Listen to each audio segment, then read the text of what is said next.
When I saw that the Montreal Canadiens re-signed Joel Armia to a 2-year, $2.6 million per year contract, I was initially going to lay off the gas pedal a little bit. I didn't necessarily want to make a video specifically on one signing of a player, but just a few minutes ago it was announced that the Montreal Canadiens also signed Artturi Lehkonen to a 2-year, $2.4 million per year deal.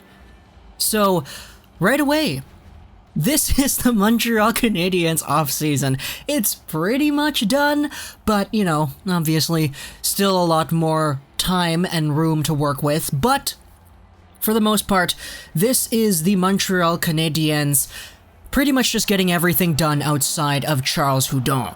Now let's actually talk about the deals in itself. I really like both of these deals for Lehkonen and Armia. 2 years at approximately the same-ish cap hit. Armia is at 2.6, Lehkonen is at 2.4, and it's very understandable just to see the makeup of these deals.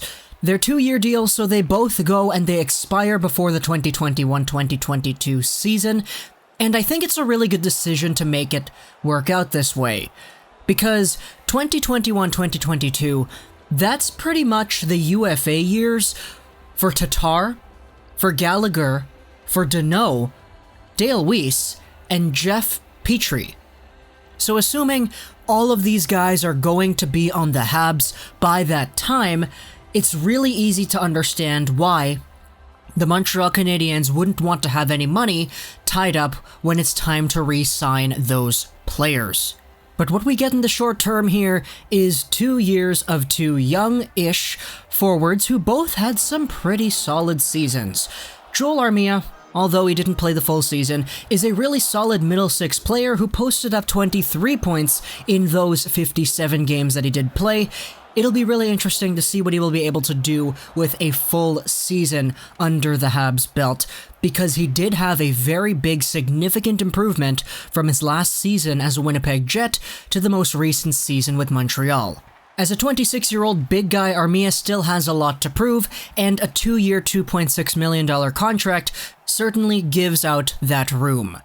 As for Artturi Lehkonen, he's a little bit younger, 24 years of age. He actually turned 24 just recently, and in his most recent season, he got 31 points in 82 games played. He's still on the upswing. He's still getting himself more development. He's had a ton of development over there in the Liga, in the SHL, and playing these past few seasons for the Montreal Canadiens, he has been getting better slightly as the years go on. So it's going to be really interesting to see how the next 2 years work out for Lehkonen and for Armia.